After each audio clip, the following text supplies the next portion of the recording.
kisah nyata ya, sedang meruqyah, mengobatin orang yang kerasukan setan.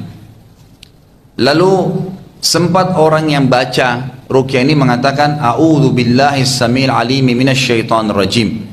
Saya menjauhkan diri atas dengan nama zat yang maha mendengar, Allah, gitu kan, yang maha mengetahui dari syaitan yang terkutuk. Tiba-tiba syaitannya teriak, aduh kesakitan, sambil dia lari dan mengucapkan kalimat, gitu kan, sungguh kamu sudah mengutus kepada saya banyak sekali malaikat. Jadi ternyata dengan membaca a'udzubillahi minasyaitonir rajim dalam kisah ini, pengalaman ini, itu Allah utus malaikat yang menggebukin syaitan yang sedang mengganggu. Jadi Bapak Ibu nggak usah takut sama sekali. Pada saat kita jalan di tempat gelap, mulai syaitan-syaitan itu cuma bisa buat merinding, mulai deg-degan, itu saja, nggak lebih daripada itu, nggak lebih daripada itu. Kalau kita berlebihan dalam takut atau pernah bersekutu dengan syaitan, baru kita bisa lihat jelmahannya. Kalau nggak bakalan, tidak bakalan, mustahil. Manusia adalah pemimpin jin, khalifah. Manusia ini pemimpin hewan-hewan, semua ini tunduk. Ya, dengan izin Allah semuanya. Wasakhkhara lakum ma fil ardi jami'a. Allah memudahkan kalian semua tunduk pada kalian, hai manusia, semuanya. Tidak pernah ada nabi diutus dan rasul dari jin, tidak ada. Tapi dari manusia. Kalau syaitan itu bisa menguasai, bisa mengalahkan manusia, kita semua jadi budaknya. Dan kebanyakan syaitan-syaitan ini ada yang berani mau mengganggu manusia justru karena manusia itu memulainya. Misal nanti ada hari kiamat dikatakan oleh Allah SWT kepada para jin, qad istaktsartum minal ins. Wahai jin-jin, kalian sudah terlalu banyak menyesatkan manusia. Apa jin-jin bilang? Ya Allah, manusia-manusia ini yang datang kepada kami nih. Sengaja datang ke gunung gelap, sengaja datang ke kuburan, wahai syaitan, kasih sesajen. Enggak perlu. Dia yang sengaja minta-minta sama syaitan. Padahal syaitan itu lebih bawah, di bawah dia, naungan dia. Manusia khalifah, memimpin. Kita yang mengatur sebenarnya, gitu kan, hukum Allah dari para nabi-nabi manusia, yang akhirnya jin-jin pada ikut. Kenapa manusia minta tolong sama orang bawahannya, gitu kan? Mestinya nggak boleh. Mereka yang dipimpin semestinya. Tapi itu yang terjadi. Akhirnya manusia jadi ketakutan. Makanya di sini tidak boleh takut, ya. Allah Subhanahu Wa Taala punya penjaga kita yang sangat luar biasa, banyak sekali.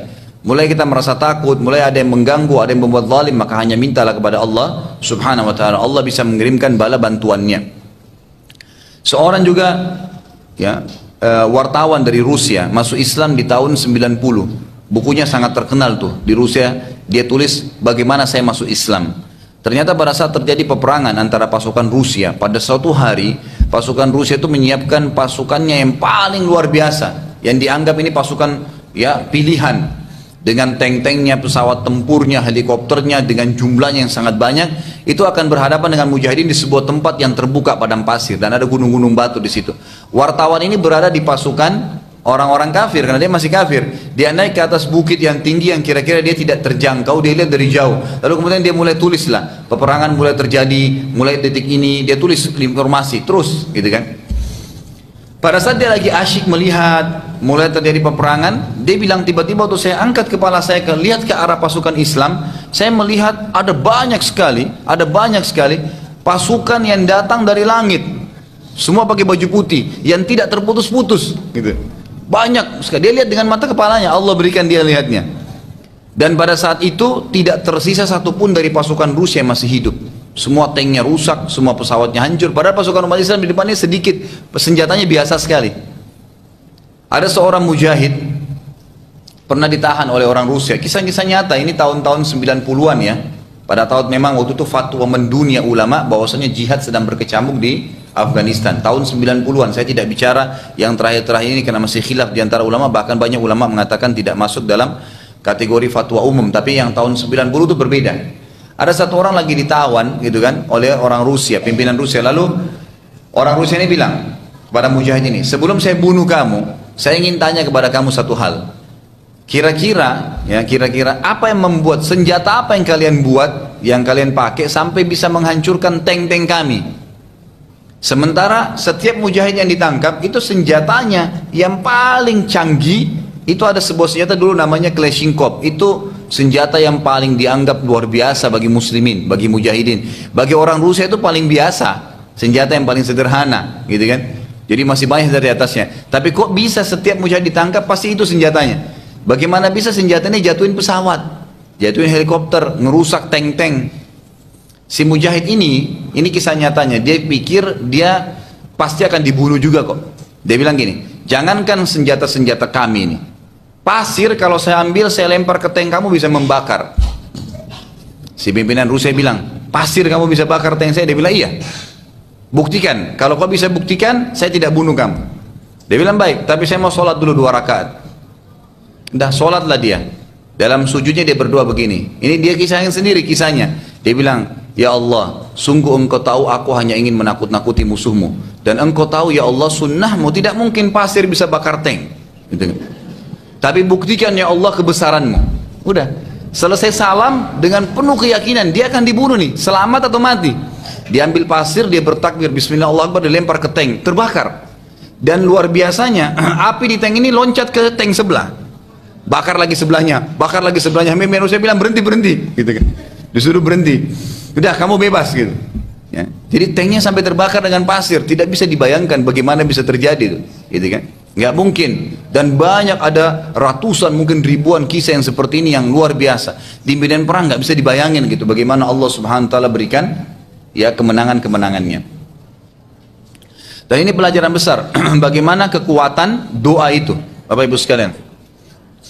Sudah pernah dengar kisah tentang dokter Ishan ya? Sudah? Baik, ada seorang dokter, ini sama, sedikit kita keluar dari perang Badar ya. Dokter ini dari Pakistan. Dia diundang satu waktu untuk menghadiri, ini kisah baru terjadi berapa waktu lalu ya. Supaya kita lihat ini bukan cuma terjadi pada Nabi SAW, tapi doa memang senjatanya orang yang beriman. Maka dokter Ihsan ini kebetulan salah satu spesialis tulang. Kerjanya itu memang dokter spesialis tulang dari Pakistan. Diundang ke India, New Delhi untuk menghadiri seminar. Dan dia salah satu pemateri. Naiklah dia pesawat, sejam penerbangan, tiba-tiba informasi badai sangat keras. Hujan lebat, nggak bisa, harus mendarat di kota terdekat. Mendaratlah. Begitu mendarat, dokter Ihsan ini sempat bilang sama orang di sekitar bandara, kalau dari sini ke tempat saya ini berapa lama? Salah satu orang bilang itu sekitar 3 jam naik mobil. Baik, dia negosiasi sama supir mobil lihat hujan. Kayaknya nggak bisa nih jalan, tapi dia nego dengan harga berapapun dia mau bayar. Baiklah, jalan. Baru saja sekitar 100-200 meter tinggalkan bandara, hujan tambah lebat.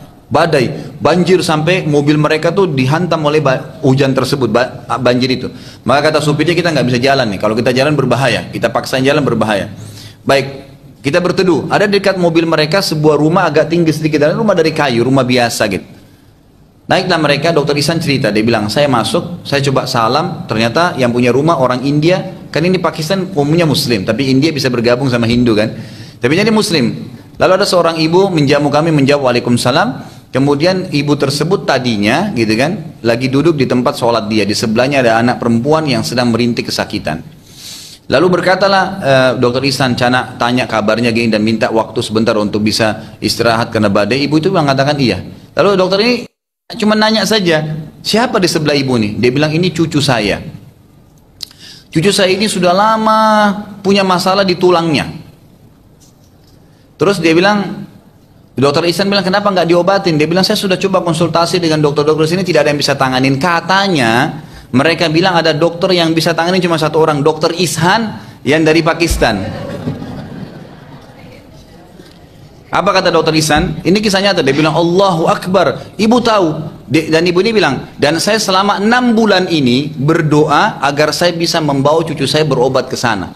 Kata dokter Ihsan apa? Allahu Akbar. Doanya ibu mendatangkan badai, membuat pesawat saya nggak bisa berangkat ke India. Kemudian datang lagi naik mobil sampai depan rumah, diantar dokter ke rumahnya. Jadi bukan lagi dibawa ya, dokternya diantar ke rumahnya dengan hikmah Allah SWT. Itu luar biasa. Jangan anggap remeh doa, hati-hati. Kalau kita berbuat zalim pada orang lalu dia bilang, saya doakan kamu, hati-hati itu. Itu lebih keras daripada sebuah pedang yang bisa memotong badan kita, bahaya. Gitu kan? Sampai begitu, bayangkan Allah datangkan dokternya yang dia harus datangin dari negara lain ke rumahnya untuk obatin cucunya. Sampai dokter Ihsan hanya obatin dan sembuh.